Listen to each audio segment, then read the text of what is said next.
Hey, Southside family. Welcome to our podcast. This is Southside, where we get to know more about the families here at Southside. Let's get into it.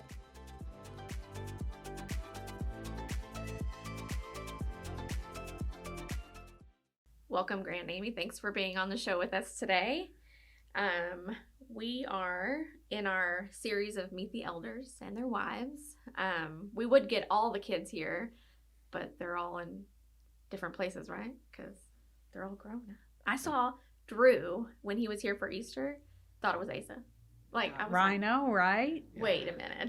And if Asa wasn't sitting in the booth with me, I would have been like, what?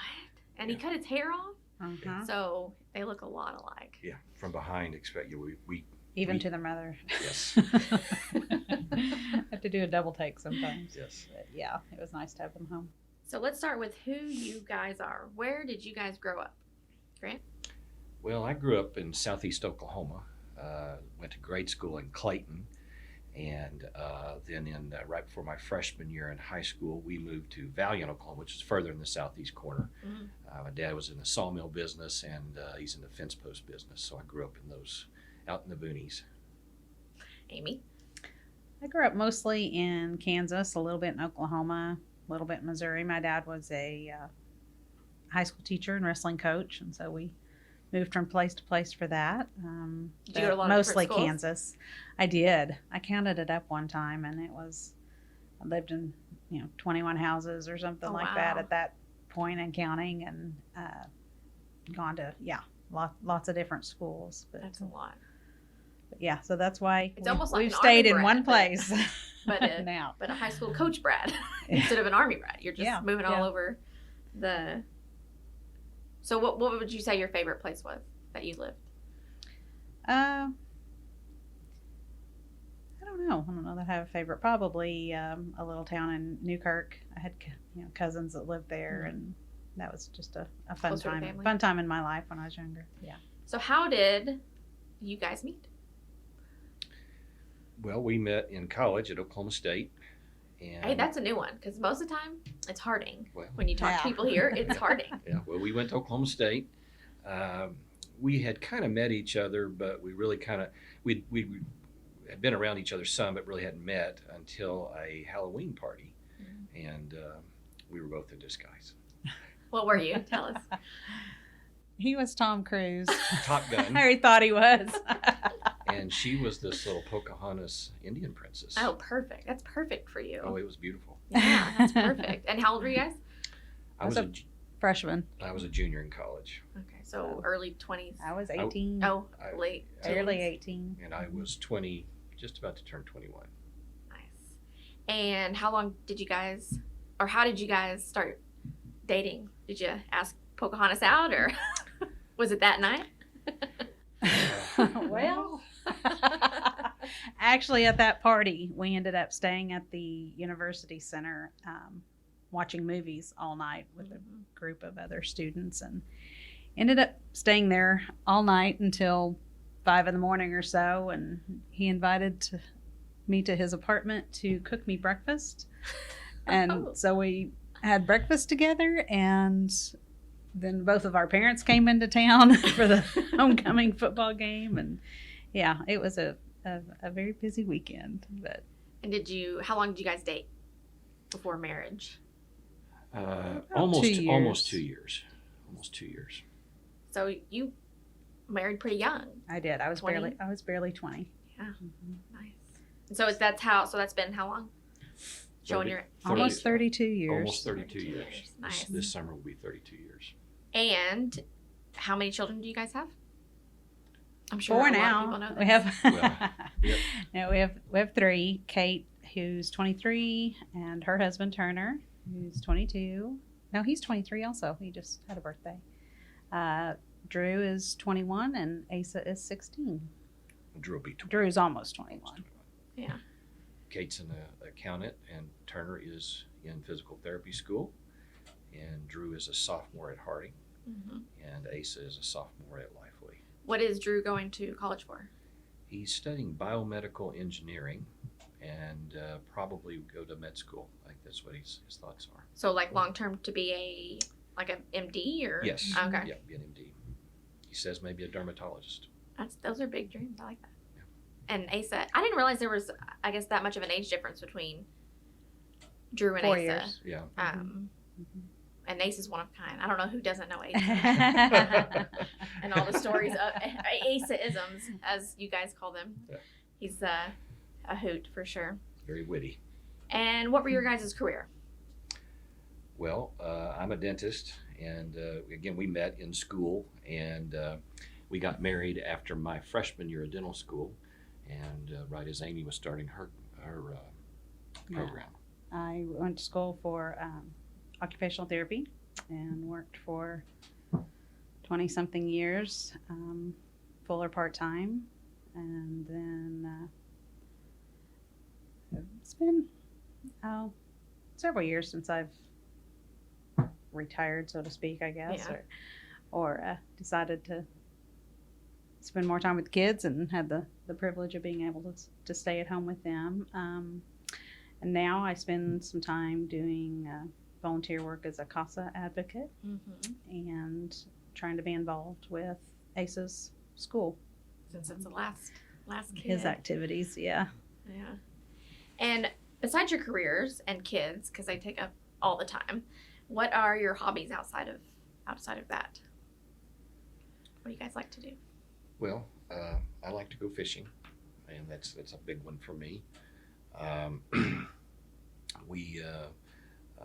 We also enjoy together. We scuba dive and go snow skiing, and enjoy travel in general. Yeah. And like camping. Mm-hmm. Travel, camping. So I learned to scuba dive in the ocean out in La Jolla, California, and Bob learned to scuba dive here at Beaver Lake. Different. Very different. And he actually hasn't got to scuba dive in the ocean yet, and so that would be fun to do. But you have to keep up with your certifications and all those sort of things, and your equipment. Scuba equipment goes out of date pretty quickly. Have to get it reserved. That's why you rent. Yeah. Rent it when you get there. Yeah, it's always up to date then. Yeah. Both the boys dive, and so that's a fun thing for us to do. Oh together. yeah, for sure. We enjoy watching college sports and Mm-hmm. going to games. Are you Things guys like Hogs fans or Yes. a different? Of course. Yeah. We would still follow Oklahoma State some, but we're Hog fans Mm-hmm. deep. So Oklahoma State, that's in Stillwater. Stillwater. That's Yeah. right. Okay. So what brought you to Rogers? From college, I guess. Right. Yeah. Well, we were trying to find a place that was kind of halfway between her folks and mine to go live. My folks still live in southeast Oklahoma, and at the time her parents lived in southeast Kansas. And I had a uncle that he said if I was a young man, I'd move to northwest Arkansas. And so a guy we went to church with in Oklahoma City was from over here, I found out, and he's like, hey, and he gave me some introductions to some people that could meet over here. And so we came over and started visiting. And Amy had job offers, so that was really nice. Yeah. And the bank said they'd loan me some money, and away we went. Nice. And it has grown, right? Rogers and there's Northwest Arkansas since, I mean, it's just booming. Yeah, that was in 92. And I've always said I wished every year I'd gone around town with a video camera and videoed all the new things that had, been built in that year. And that would be an incredible that would video been, to watch, yeah. but I never did that. We thought we were uptown when we got Ryan's Steakhouse. It's big stuff. And what brought you to Southside from once you guys moved here?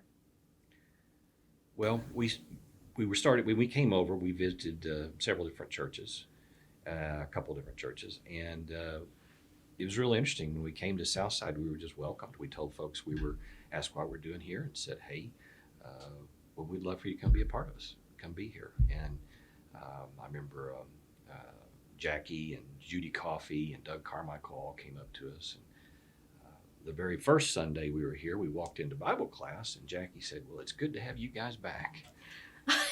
and we had no idea that he was a minister. And after class, he goes, "Hey, do you have lunch plans?" We're like, "No." And so after church, he wasn't in the pulpit at the time. And after church, he pulled the car around and said, "Get in the back of the car." And we got in the back of the car, and Mackie got in the front, and she goes, "Hi, I'm Mackie. Who are y'all?" He just brought you right in. Yeah. And the kids were with you then? So we didn't have any kids. Oh, you at didn't that have kids time. at that time. Yeah, Okay. It was 4 kids. 5 years later before we had Okay. the ones come along. Okay. So. And is that part of the reason that you stayed at Southside? That like immediate family feel of being included? It just felt right. We had visited another church, and it just didn't feel right. I know that sounds kind of odd, but and they're good people, and it's a good congregation, but it didn't feel whatever it was for that day. But it just felt like the right move here, and nice.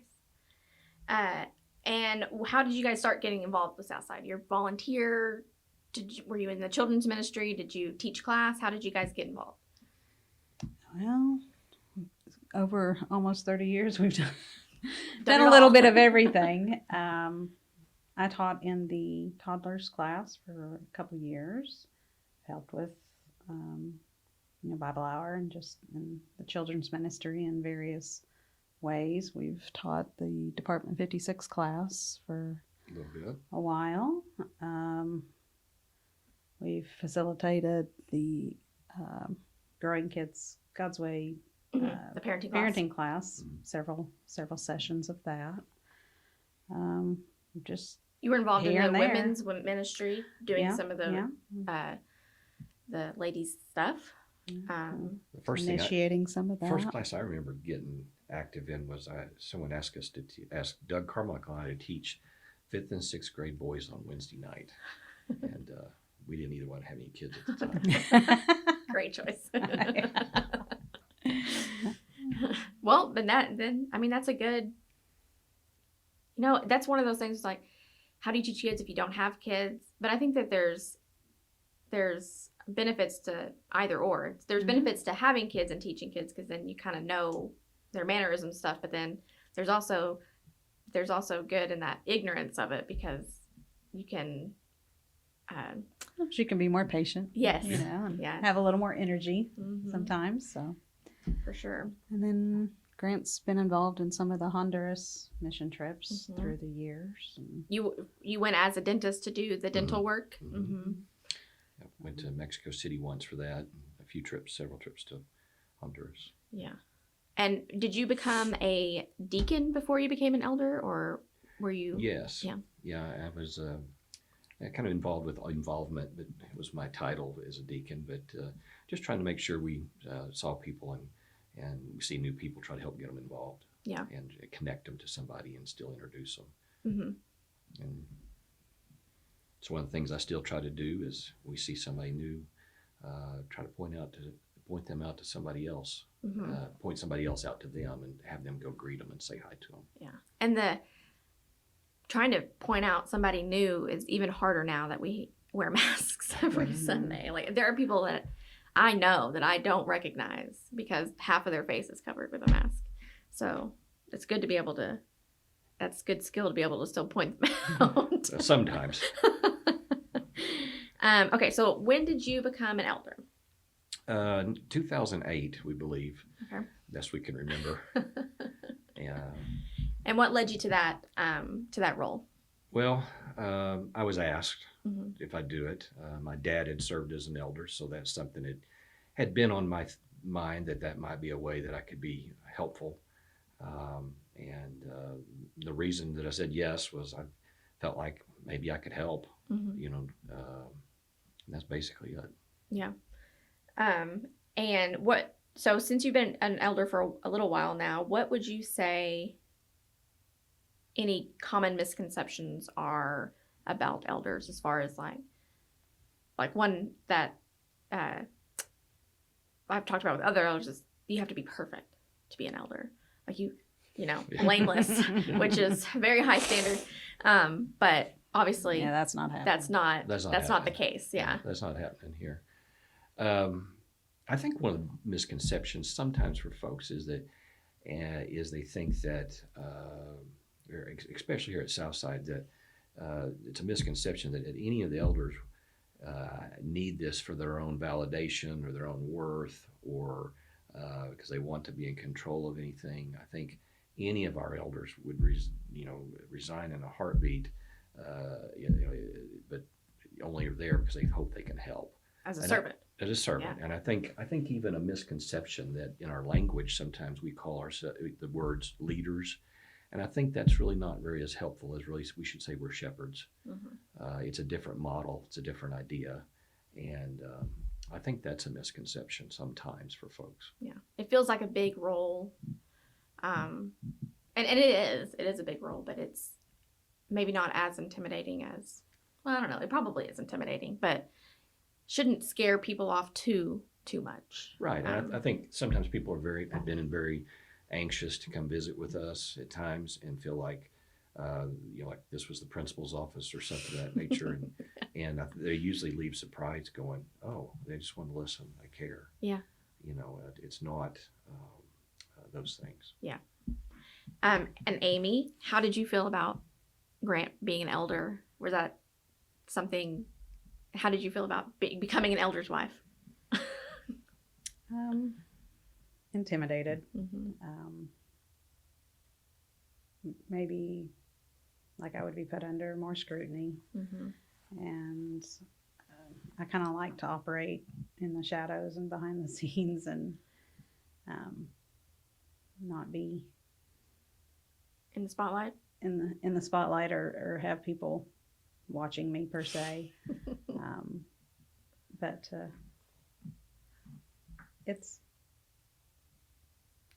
I feel like I've grown. Yeah.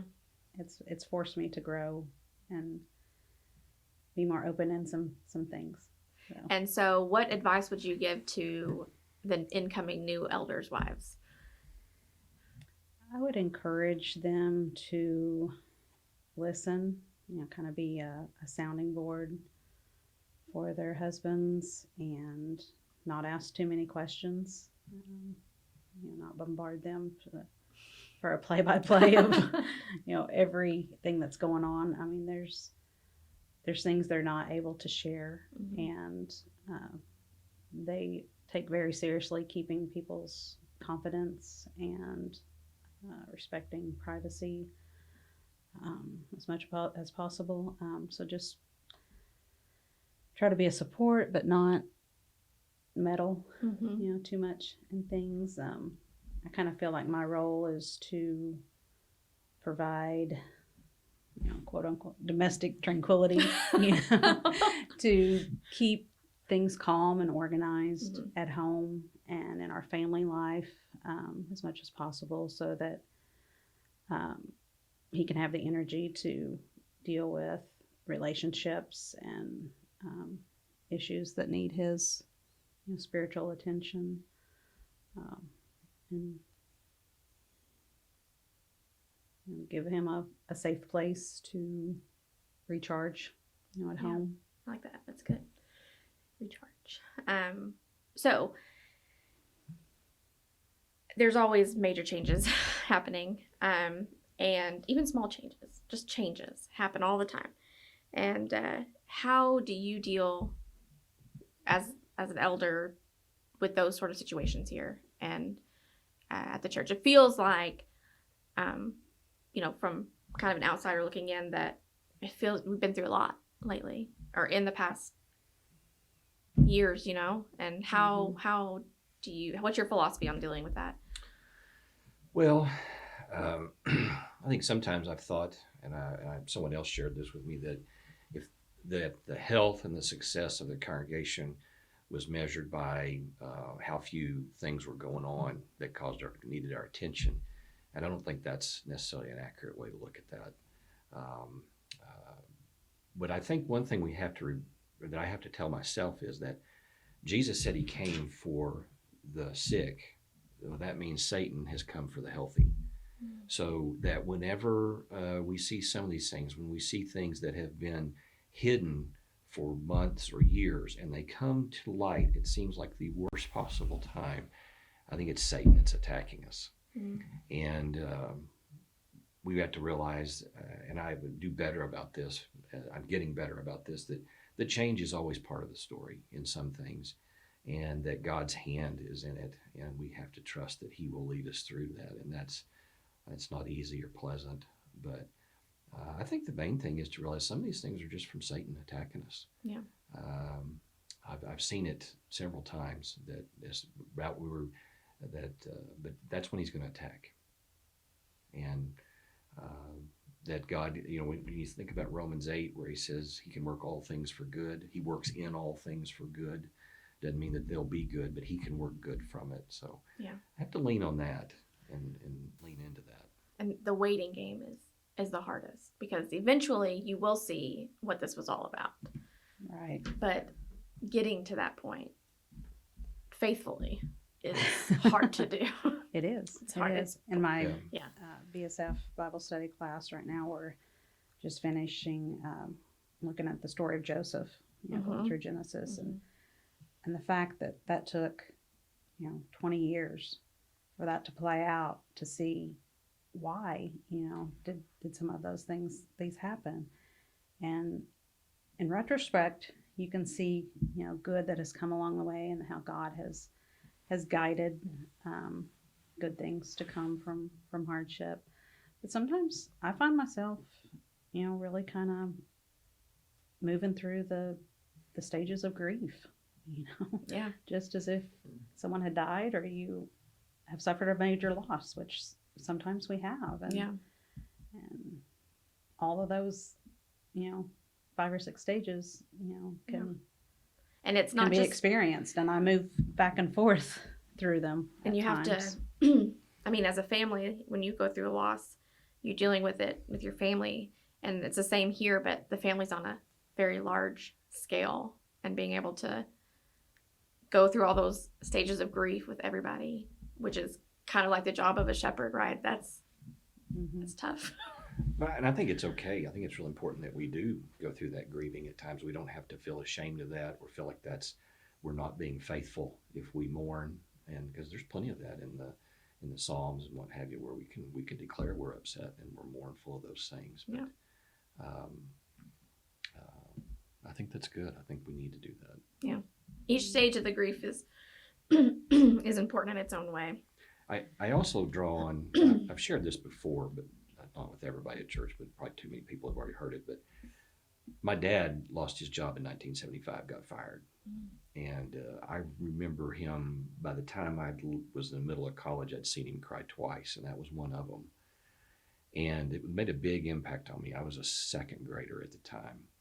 And he had got a good, wonderful performance review, and then they fired him on the day of his anniversary, their wedding anniversary. Oh, no. And best thing that ever happened to him. Financially, spiritually, health-wise, the whole package. But it took 15 plus years to see that. Yeah. To truly see it. And even then, I had to have help seeing it. Yeah. And I think he did too. Yeah. And like, I still feel I am young. I have to keep reminding myself I am. Yes, you are. 32, but and I'm a doer. Like, I'm a fixer. That's my attitude, and I have to. So my biggest thing is I have to work on just waiting and seeing how this is gonna, how we're gonna come through this, and not losing the light from it.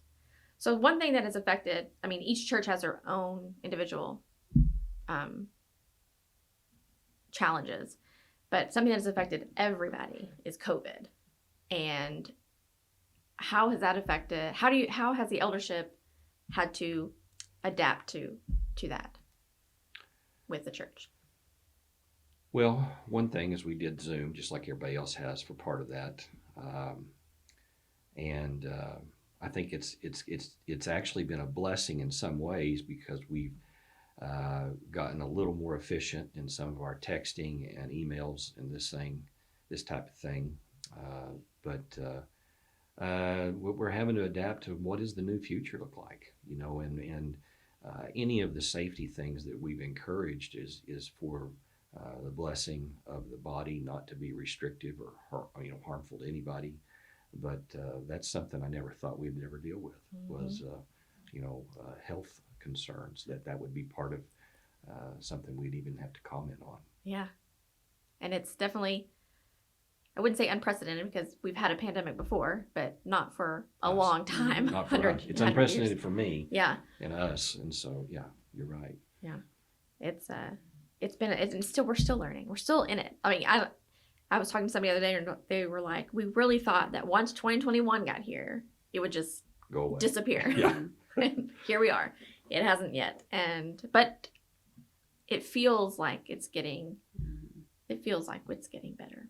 I think something positive that has come out of this, just as we've all learned within our own families about the preciousness and the value of being less busy and just being together, is a blessing. And I think that extends to our family, as a whole at Southside. Is, sometimes the busyness isn't what's most important. It's the relationships and the being able to be together is what I think people have missed the most. Yeah.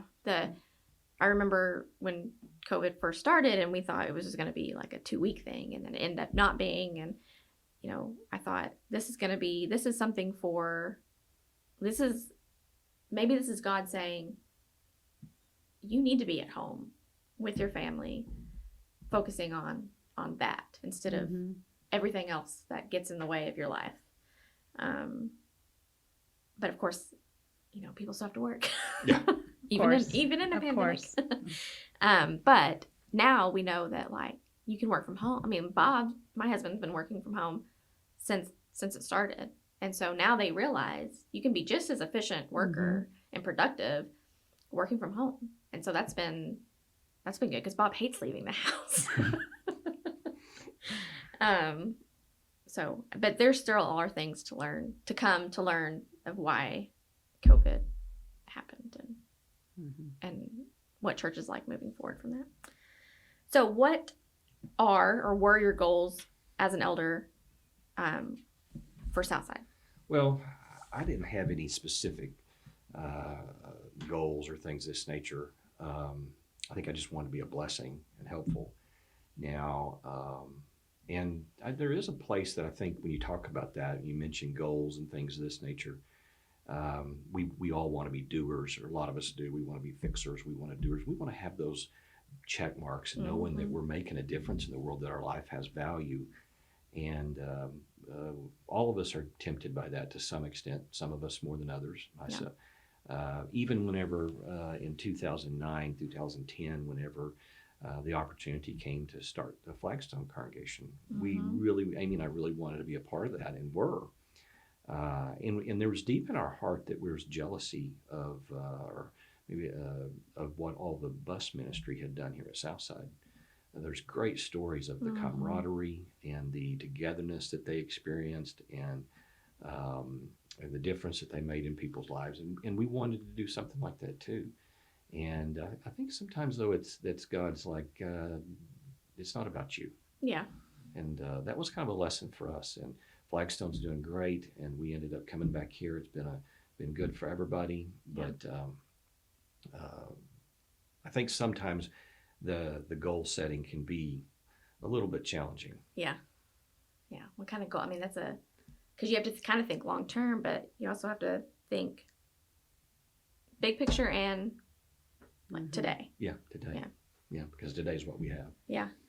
And I don't think so much in the terms of goals as maybe aspirations for what I'm trying, to become, a calm and a steady support, from home, trying to meet more people and build, relationships and encourage intergenerational connection, which I believe is a great blessing at Southside, and to just continue to be a gentle and reliable, resource for whatever needs, to be done at Southside, and to be open to being asked and willing to serve in whatever capacity you're asked to do, even if it's announcements on Yeah.